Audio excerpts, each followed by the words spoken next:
오늘 이제 우리가 다루는 내용은 여섯 번째 계명에 대한 교훈입니다. 우리가 읽은 출애굽기 20장 13절 말씀대로 여섯 번째 계명은 살인하지 말라라는 계명입니다.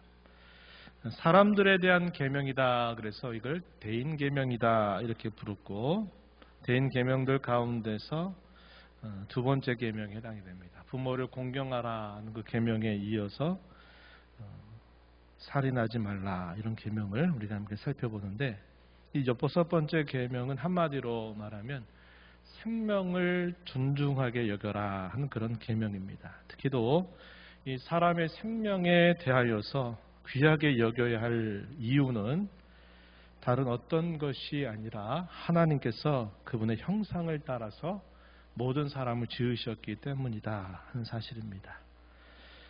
여기에 분명한 차이가 있다는 것을 성경이 우리에게 알려주는데, 예를 들어서 하나님을 모시고 사는 신자의 경우는 예수님의 공로로 말미암아 진정한 하나님의 형상이 회복되어 있다라고 성경이 가르칩니다. 하나님의 형상, 대표적인 것들, 의와 진리의 거룩함 혹은 참된 의로움과 참된 거룩함이 그리스도를 주로 모신 자들에게 회복되어 있다 하는 겁니다. 물론 이것이 상태적으로 완전하다는 것을 말하지는 않는다는 겁니다. 이것은 계속 이루어 가야 될 성품에 해당되기도 합니다. 그러나 아직 하나님을 모시지 않는 사람, 불신자의 경우에는 하나님의 형상을 가지고 있긴 하되 왜곡된 하나님의 형상 혹은 일그러진 하나님의 형상을 가지고 있다. 넓게 봤을 때는 믿는 사람이나 믿지 않는 사람이나 다 하나님의 형상을 따라 지음받았기 때문에 모든 사람은 그로 인하여 존중의 여김을 받아야 된다. 장애를 가지고 있는 사람이나 정신적인 여러 어려움을 가지고 있는 사람이나 자신이 가지고 있는 어떤 환경이나 이런 것들이 어떠한 것을 떠나서라도 그들은 다 존중하게 여김을 받을 권리가 있다. 옛날에는 이걸 뭐라고 했냐면 천부인권 사상이다 이렇게 부르기도 했어요. 그죠?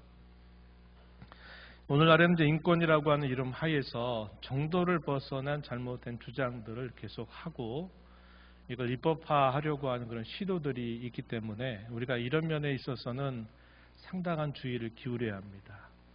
모든 인권은 하나님이 사람에게 주신 고유한 선물이에요. 그러나 그 인권이라 할지라도 하나님이 내신 창조의 질서와 규례 안에서 그 자리를 갖는 것이다 하는 겁니다.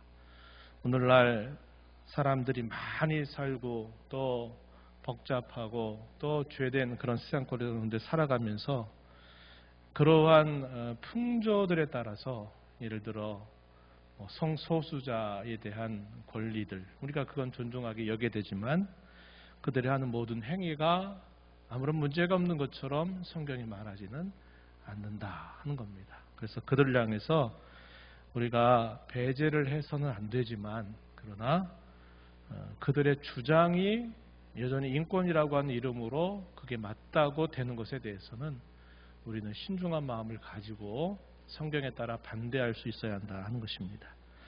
어쨌거나 모든 인권, 사람이 가지는 그런 고유한 권리는 하나님께로부터 받은 선물이고 하나님이 그렇게 사람에게 부여하셨기 때문에 그 사람의 형편, 가지고 있는 지위나 재산, 그 사람의 어떤 상황들에 따라서 그 사람을 귀하게 여기고 천하게 여겨도 된다. 이것은 성경이 엄격하게 금하고 있는 것이다 하는 것입니다. 이걸 꼭 기억하시면 좋겠어요.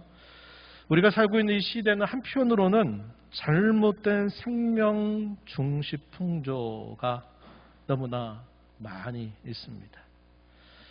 예를 들면 지나치게 외모 중심의 삶을 살아가는 것, 이런 것들도 포함될 수 있겠습니다. 또 한편으로는 생명을 너무나도 경시 여기는 풍조 또한 우리 시대에 많이 만연되어 있음을 주목할 수 있습니다. 자살의 문제라든지 또 낙태, 귀한 생명을 고의적으로 죽이는 것에 대해서, 또 예를 들어 정신적인 것들, 이기주의, 자기밖에 모르는 이기주의라든지 다른 사람을 차별하는 문제라든지 또 안전불감증, 우리 한국 사회에 꼭 큰 사고 뻥 터지고 나면 그때 비로소 막 이제 제도를 만들고 하는 이런 일들이 많다 하는 것들도 또 생명을 너무나 가볍게 여기는 풍조 또한 우리가 살고 있는 시대에 많이 있다 하는 겁니다. 지나친 경우들이죠. 정도를 벗어난 겁니다. 지나치게 생명을 중요하게 여기는데 잘못된 방향으로 너무 중요하게 여기는 것이라든지 반대로 생명을 너무 가볍게 여기는 이런 것들은 성경이 가르치는 계명과는 거리가 멀다 하는 것입니다. 사형제도를 폐지해야 되느냐 하는 것에 대한 논란들이 국가마다 있죠. 또 전쟁이 날 경우에 우리 그리스도인들은 전쟁에 참여할 수 있습니까? 참여해서는 안 됩니까? 하는 문제들. 예를 들어 극단적인 이란의 경우는 전쟁 참여 자체를 그들의 교리적으로 반대하는 그런 이단들도 있습니다. 이런 문제에 대해서 어떻게 해야 되느냐. 또 정당방위 문제들이 있죠. 정당방위 문제들. 성경이 그것에 대해서는 어떻게 또 말하고 있는가. 또 우리가 금방도 얘기했지만 낙태 문제. 어머니의 권리를 보장한다 하는 것 때문에 생명을 가지고 있는 그 작은 생명체를 죽여도 되는가. 성경은 이것에 대해서 그렇다라고 대답하는가. 이런 문제들은 오늘날 우리가 살고 있는 시대에 중요한 이슈가 되는 문제들이기도 하다 하는 겁니다. 이런 것들에 대한 성경의 가르침이 어떠한가를 우리는 귀를 기울여야만 돼요. 우리가 하나님의 뜻이 가장 밝게 드러나고 있는 것이 십계명에 요약되어 있고 그 십계명의 내용들은 하나님의 기뻐하시는 뜻, 하나님이 선하게 여기시는 뜻이 아주 잘 거기에 들어가 있기 때문에 이런 계명들을 우리가 주의해야 됩니다. 제가 처음에 말씀드렸듯이 이 계명 잘 지켜서 구원받으려고 그러는 게 아니라 구원을 값없이 받았기 때문에 우리는 이 계명들을 우리 마음에 새겨서 이 땅에서 우리는 하나님의 나라를 살아가야만 하기 때문에 그렇습니다. 이 땅에서 새 사람으로 살아가야만 되기 때문에 그렇습니다. 이 땅에서 주님 모시고 성령 하나님의 인도 따라 살아가야 될 하나님의 사람들이 되었기 때문에 우리가 이런 계명들을 주의 깊게 살펴봐야 해요. 이런 거에 대한 우리 안목이 없게 되면 되게 어떻게 하냐면 예배당 안에서 하나님 믿는다고 신앙을 고백하지만 막상 우리가 살아가는 삶 속에서는 세상의 풍조 따라서 다 하고 난 다음에 나중에 그 문제를 처리하려고 애를 쓰는 그런 경우들이 생겨나기도 하는 겁니다. 그래서 잘 기억해야 되고 특별히 우리 다음에 꿈나무들도 마찬가지입니다. 성경이 이거에 대해서 뭐라고 말하는가를 분명하게 알고 있어야만 돼요. 낙태는 되느냐? 우리 시대에 지금 계속 화두가 되고 있는 성소수자의 인권 문제, 동성애들 이런 것들은 과연 올바른가 아닌가 하는 것들에 대해서 우리가 잘 분별할 수 있어야 되고 해야만 된다는 겁니다. 되게 문제가 터지고 난 다음에 수습하기는 너무나 어려운 거예요. 제가 옛적에 경험했던 바에 의하면 그런 게 있었습니다. 제가 전에 섬기던 교회에서 하나님을 잘 섬기는 분인데 자녀가 이제 따님이 아이를 원치 않는 임신을 또 한 겁니다. 또 했어요. 그랬더니 이제 그 어머니 신앙이 참 좋은 분인데 아이 지워라 이렇게 했다는 거예요. 제가 그 얘기를 듣고 너무 충격을 받았습니다. 더더군다나 이제 그분은 전도사로 계셨어요. 이 전도사면 성도들을 말씀으로 가르치고 인도해야 될 사람이잖아요. 그런데 당신 딸이 이제 아이가 많은데 또 임신했다고 아이를 지우라고 얘기하는 걸 보고 제가 얼마나 충격을 받았는지. 아니 어떻게 하나님 말씀을 가르치면서 저렇게 딸에게 말할까. 그 말을 통해 제가 생각하게 된 게 뭐냐면 이 성도들이 세상에서 일어나고 있는 많은 이슈들에 대해서 뭐가 성경이 가르치는 거고 뭐가 하나님의 뜻인가를 잘 모르고 있구나. 결국 신앙은 신앙이고 세상 속에서 살아가는 대로 사람들의 생각들을 따라가지고 다 하다가 나중에 보니까 그게 하나님 뜻이 아니고 잘못한 거예요. 그럼 어떻게 합니까? 교회당에 나오지 말라고 할 수 있겠어요? 어떻게 할 거예요? 그러니까 항상 어떤 문제든지 예방이 중요하고 그 예방을 잘 하려면 이게 하나님의 뜻이 맞습니까? 안 맞습니까?에 대한 분명한 분별력을 가지고 있어야 되는 겁니다. 이게 안 되니까 문제 터지고 난 다음에 수습할 수 없는 그런 상태가 많아지는 거예요. 그래서 제가 말씀을 드리듯이 이게 하나님의 뜻이에요 아니에요 라고 기도하고 묻는 문제도 있을 수 있지만 기도하지 않아야 될 문제를 기도하는 것도 있어요. 성경이 명백히 하나님이 이거 하면 안 된다라고 말씀했는데 그것도 알지 못한 채 그거 어떻게 돼요? 라고 하나님 앞에 물으면 하나님 뭐라고 하시겠어요? 그건 기도할 문제가 아니라 네가 듣고 순종할 문제야 라고 하나님이 이렇게 말씀하시지 않겠습니까? 그래서 우리가 이렇게 십계명을 배워가는 게 이거 잘 지켜가지고 뭐 하려고가 아니라 이거 잘 지켜서 하나님을 정말 올바르게 잘 섬기려고 이 계명들을 배워가고 있다. 여러분 이렇게 아셔야 되겠습니다. 오늘 우리가 다룬 이 계명의 내용은 소위문답 67문으로부터 69문까지 이렇게 해당이 되고 있습니다. 이 내용들을 살펴보도록 할게요. 소위문답에서 풀어가는 방식은 똑같아요. 이 계명이 뭡니까? 묻고 그럼 이 계명이 적극적으로 요구하는 하나님의 뜻이 뭘까요? 적극적인 명령. 그럼 이 계명이 무엇을 금지합니까? 금지하고 있는 부정적인 명령. 이것을 묻고 있다는 것입니다. 역시 6계명에 대한 설명도 동일한 방식을 따르고 있습니다. 묻겠습니다. 제67문 제6계명은 무엇입니까? 답변해 보시죠. 제6계명은 살인하지 말라입니다. 그럼 이 계명을 통해 하나님이 적극적으로 요구하시는 뜻이 뭐냐? 68문에서 이렇게 묻습니다. 제6계명에서 무엇이 요구됩니까? 답변해 보시죠. 제6계명은 우리 자신의 생명과 다른 사람의 생명을 유지하기 위한 모든 합법적인 노력을 요구합니다. 한번 보시죠. 우리 자신의 생명 그리고 다른 사람들의 생명을 유지하기 위해서 모든 합법적인 노력을 하라고 우리에게 적극적으로 요구하고 있다. 이렇게 설명을 해줍니다. 이에 대한 근거 구절 에베소서 5장 28절 29절 말씀 우리 함께 읽어보겠습니다. 시작. 이와 같이 남편들도 자기 아내 사랑하기를 자기 자신과 같이 할지니 자기 아내를 사랑하는 자는 자기를 사랑하는 것이라. 누구든지 언제나 자기 육체를 미워하지 말고 않고 오직 양육하여 보호하기를 그리스도께서 교회에게 함과 같이 하나니. 아멘. 남편들이 아내를 사랑할 때 자기 자신을 사랑하는 것처럼 아내를 사랑해라. 자기 아내를 사랑하는 것이 곧 자기를 사랑하는 것과 같다.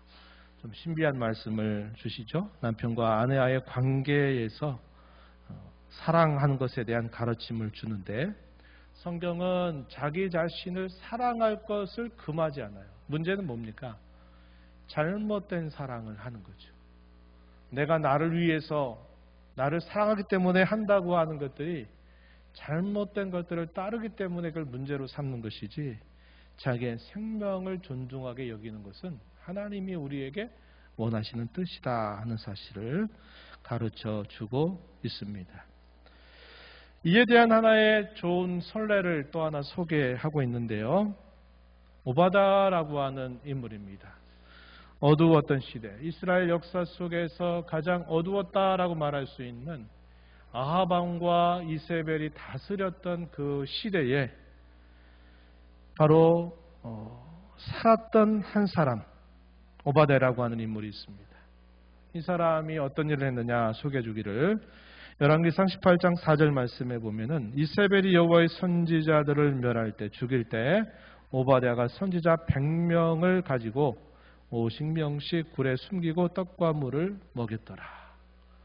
그 시대가 왜 안악한 시대였느냐? 말씀의 종들을 잡아다가 죽이는 일을 했다는 겁니다. 그럴 때 비교적 높은 관직을 가졌던 이 오바댜가 한 일은 이 선지자들이 죽지 않도록 이들을 잘 숨겨서 이들의 생명을 보존케 하는 일이었다는 겁니다. 이것은 오바댜가 하나님의 뜻을 아주 잘 받들었다는 좋은 이해가 된다 하는 것입니다. 살인하지 말라라고 하는 이 계명을 통해서 하나님이 우리에게 요구하시는 적극적인 뜻은 두 가지로 정리할 수 있겠는데, 첫 번째는 자기 자신의 생명을 미워하지 말고 양육하며 보호하라 하는 것입니다. 교회 역사 속에서 이런 생각을 갖지 못하게 하는 하나의 문제의 가르침이 있었어요. 그게 뭐냐면 소위 영육이원론이라고 하는 가르침이었습니다. 영혼과 육체라고 하는 것을 두 가지의 서로 다른 원리로 생각해서 영혼은 가치가 있는 반면에 육체는 가치가 없다, 이렇게 여긴 것입니다. 그래서 육체를 어디까지 말했냐면 영혼의 감옥이다, 이렇게 말했습니다. 영혼의 감옥이 바로 육체다, 이렇게까지 말을 했어요. 위에 우리 친구들, 위에 친구들 방해되면 안 돼요. 그래서 영혼은 너무나 귀하지만 우리 몸은 그렇지 않은 것처럼 대조를 해가지고 이것을 굉장히 멸시하는 태도를 가진 것입니다. 그러나 성경은 뭐라고 말하느냐? 너희 몸은 너희 것이 아니라 값으로 산 것이 되었다. 너희 몸은 성령이 거하시는 성전인 줄을 알지 못하느냐, 이렇게 말씀을 하시고 있다는 겁니다. 고린도전서 6장 19절 20절 말씀에 이렇게 말씀해 줍니다. 너희 몸은 너희가 하나님께로부터 받은 바 너희 가운데 계신 성령의 전인 줄 알지 못하느냐. 너희는 너희 자신의 것이 아니라 값으로 산 것이 되었으니 그런즉 너희 몸으로 하나님께 영광을 돌리라, 이렇게 말씀합니다. 여기서 몸은 영혼만을 말하는 게 아니에요. 우리의 몸과 영혼, 우리의 전인을 표현하고 있는 것입니다. 그래서 우리의 몸이 곧 성령께서 거하시는 성전이 되었다, 이렇게 말합니다. 그래서 너희 몸을 통해서 하나님께 영광이 되도록 해라, 이런 명령을 주고 있는 겁니다. 그럼 두 번째 요구하는 적극적인 뜻이 뭐냐? 자신을 그토록 귀하게 여기는 것처럼 다른 사람의 생명도 그와 같이 귀하게 여길 것을 가르쳐 준다는 것입니다. 그러면 부정적인 금지 명령에 대해서는 69문에서 이렇게 묻습니다. 한번 답변해 보세요. 제6계명에서 무엇이 금지됩니까? 제6계명은 우리 자신이나 이웃의 생명을 불의하게 빼앗거나 거기에 이르게 하는 것은 무엇이든지 금합니다. 이에 대한 구절, 소개되고 있는 구절 보면 바울 사도가 빌립보 감옥에 갇혔을 때 신라와 함께 찬양하며 기도하면서 기적이 일어나죠.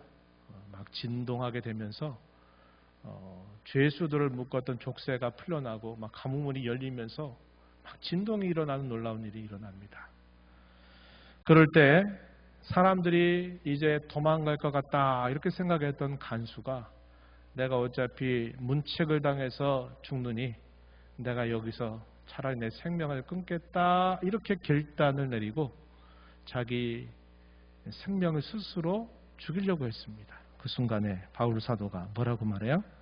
아니다, 아니다, 우리 다 여기 있다, 그대로 있으니까 절대로 그렇게 하지 말아라 하는 말을 하게 되죠.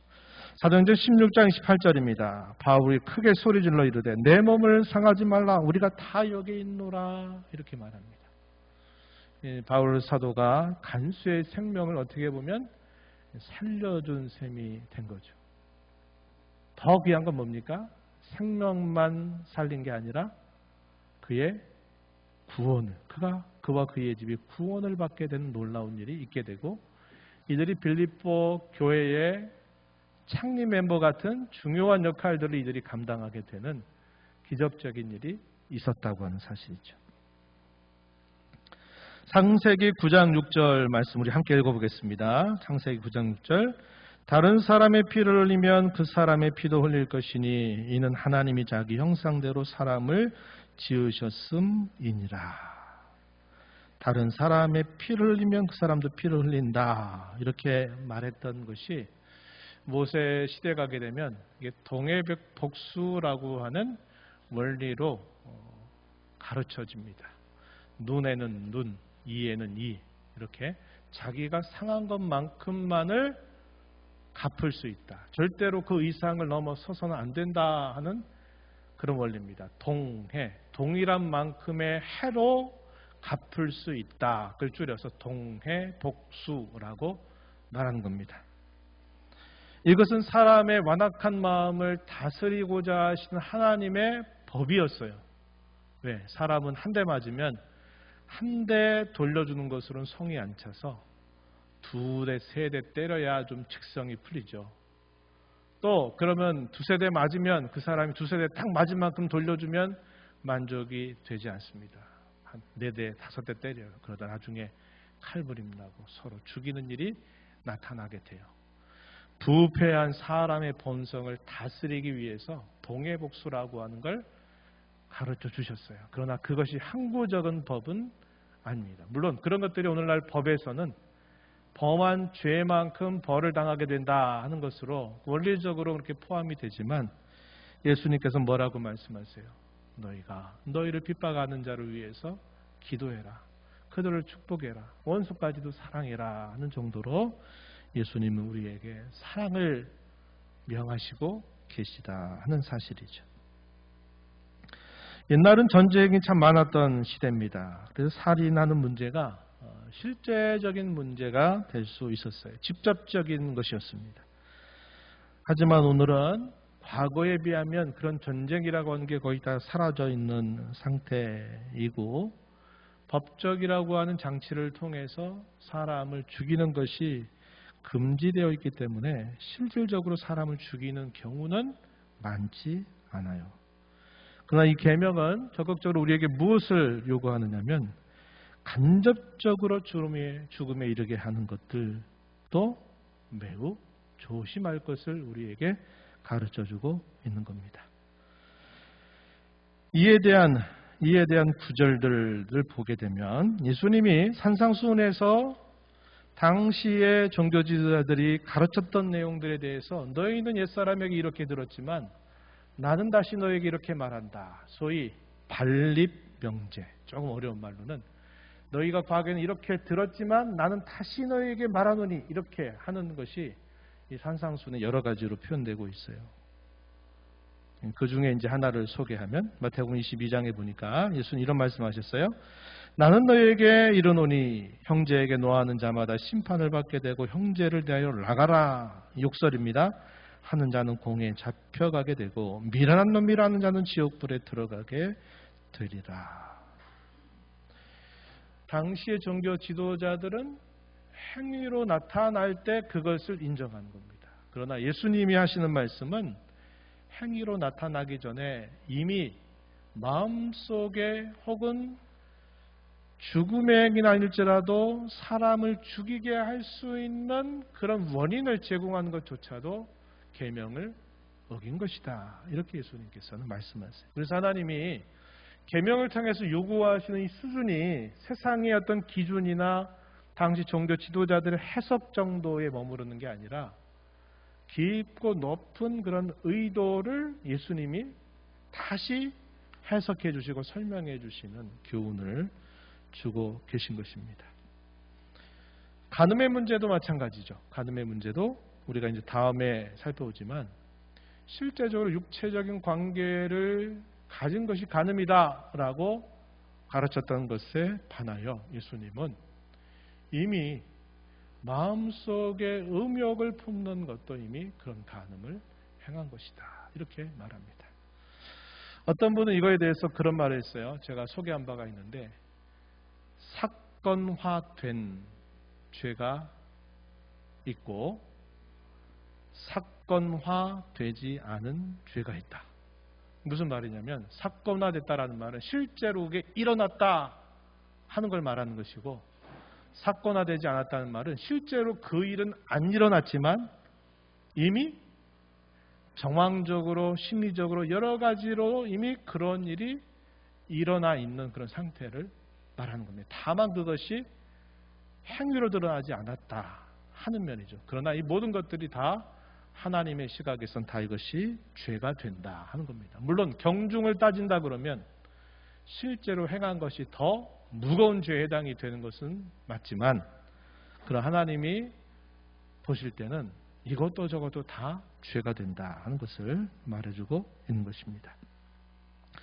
에베소서 4장 26절 27절 말씀에 바로 이 앞부분에 주어지는 말씀이 뭐냐면, 너희가 그리스도께로부터 배운 가르침이 있다. 그것은 뭐냐면 너희가 이제는 옛사람이 아니라 새사람으로 변화되었다고 하는 가르침을 너희가 그리스도에게서 배웠다. 그러니 너희는 옛사람을 벗어버리고 새사람을 입어야 된다라고 하시는 말씀 이후에 주어진 말씀이 바로 이겁니다. 우리 함께 읽어볼까요? 에베소 4장 26절 17절 시작. 분을 내어도 죄를 짓지 말며 해가 지도록 분을 품지 말고 마귀에게 틈을 주지 말라. 아멘. 죄라고 하는 걸 말하면서 분을 내어도 죄를 짓지 마라. 물론 죄를 짓는다는 것은 여기서 실행죄를 말하는 것이죠. 근데 분을 내는 것조차도 그런 실제적인 죄를 범할 수 있기 때문에 이 분을 내는 것조차도 우리가 다스려야 된다. 해가 지도록 분을 품지 말라. 분을 마음에 품게 되면 이 분내는 말과 행동들이 결국 나타나기 때문에 이 문제를 빨리 처리할 것을 우리에게 가르쳐 주고 있는 겁니다. 이걸 품고 있다면 마귀가 우리를 계속 노략질하는 겁니다. 노략질해요. 그래서 누차 우리가 살펴보지만 죄는 우리 마음속에 품고 살아서는 안 돼요. 절대로 안 됩니다. 그러면 그럴수록 사탄이 우리를 계속 찔러대고 노략질하는 겁니다. 죄 문제 해결은 빨리 즉각적으로 해야 돼요. 그래서 죄가 우리 마음속에 품으면 품을수록 그것이 우리에게 가져다 주는 영적인, 정신적인, 심지어 육체적인 그런 해악들을 우리가 빨리 끊어내는 것이 중요하다 하는 것을 기억해야 합니다. 그래서 실제적인 살인이 아닐지라도 정신적이고 심리적으로 살인을 부추길 수 있는 그 요인들조차도 하나님이 이 계명을 통해서 금하고 있다 하는 겁니다. 미워하는 마음, 분노하는 마음, 다투는 마음들을 반드시 제어하도록 해라. 그걸 빨리 처리하라고 성경은 우리에게 가르쳐주고 있습니다. 로마서 13장 13절 말씀 우리 함께 읽어보겠습니다. 낮에와 같이 단정히 행하고 방탕하거나 술 취하지 말며 음란하거나 호색하지 말며 다투거나 시기하지 말고. 아멘. 성경은 항상 우리의 마음을 먼저 다스려요. 우리의 마음에 관계된 계명을 줍니다. 마음이 다스려져야 입술이 다스려지고 우리의 행실이 다스려지기 때문에 그런 것입니다. 이 계명은 규칙적이고 정상적이고 일상적인 삶을 살아가는 것, 이것이 우리에게 중요하다. 반대로 무절제한 삶이나 지나친 노동이나 지나친 오락들을 통해서 우리의 몸과 정신을 해치는 일들을 해서도 안 된다. 이렇게 말하는 겁니다. 우리 이 말 들어야 될 친구들 있죠? 너무 오락 많이 하면 안 돼요. 과로사로 죽는 한국 직장인들의 현실이라든지 요즘의 젊은 세대들, 또 밤과 낮이 바뀌어서 생활하는 것, 술과 쾌락에 젖어 사는 이런 생활들, 이것도 이 계명이 우리에게 금하고 있는 행실들이다. 이렇게 우리가 깨달아야 되는 겁니다. 성경에 어디에 그렇게 하지 말라고 그랬어요? 이렇게 묻는 사람들이 있습니다. 성경에 어디 술 먹지 말라 그랬어요? 언제 담배 피지 말라고 그랬어요? 이런 거 하나 성경에서 문구적으로 있어야만 확인하겠다고 하는 사람들이 있어요. 그렇지 않아요. 원리적으로입니다. 원리적으로. 야고보서 2장 15절 16절 말씀에 형제 사랑에 대한 중요한 지침을 주는 말씀이 있습니다. 만일 형제나 자매가 헐벗고 일용할 양식이 없는데 너희 중에 누구든지 그에게 이르되 평안히 가라, 덥게 하라, 배부르게 하라 하며 말은 하면서 그 몸에 쓸 것을 주지 아니하면 무슨 유익이 있으리요? 아무런 유익이 없다. 말로만 그렇게 할 것이 아니라 행실을 통해서 형제 사랑을 나타낼 줄 알아야 된다. 이렇게 가르쳐주고 있습니다. 마지막으로 이 계명은 아프거나 어려움에 처해져 있는 이들을 돌보고 적극적으로 섬길 것을 가르쳐 주는 겁니다. 나만 안 아프면 된다. 이런 마음이 아니라 우리 주위에 아픈 사람들, 어려움에 있는 사람들을 어떻게든지 도와주려고 하는 마음, 기도하는 마음, 이것을 항상 갖고 그에 대하여 빚진 마음을 가지고 우리가 성도를 대할 수 있어야 합니다. 이제 맺겠습니다. 이 계명을 통해서 우리가 발견하게 되는 하나님의 뜻이 무엇일까요? 제가 여러분들에게 초두에 질문했던 거 몇 가지 있었죠? 사형 제도는 성경적입니까? 전쟁이 나면 전쟁에 그리스도인들은 참여해야 됩니까? 정당 방위에 대해서 어떻게 해야 됩니까? 성경은 사형 제도나 정당 방위에 대해서 또 전쟁이 일어나서 우리 안전과 평화를 보장하게 돼야 될 때는 그리스도인들도 전쟁에 참여하는 것을 금하지 않아요. 그러나 낙태는 어떠합니까? 할 때 낙태는 성경은 그것은 살인이다. 살인죄다라고 분명히 가르치고 있다는 것입니다. 모든 사람은 존중받아야 됩니다. 나한테 도움이 되느냐, 도움이 되지 않느냐, 또 나와 관계가 있느냐, 관계 없느냐의 문제가 아닙니다. 그것은 모든 사람은 하나님의 형상을 가지고 있기 때문에 그들은 존중을 받아야 하고, 그런 가운데서도 특별히 함께 그리스도 안에서 하나님 나라의 가족이 된 형제와 자매들에 대하여서는 좀 더 존중하게 여기는 마음을 가져야 한다 하는 것입니다. 그래서 우리 성도들은 모든 사람을 소중하게 여기고 관용과 호의를 베푸는데 마음을 써야 합니다. 어려움에 처해지는 사람들에 대해서는 어떤 방식으로라도 돕고 위로할 마음을 가지고 할 수 있다면 뭔가 우리 행실을 나타내도록 힘을 써야 합니다.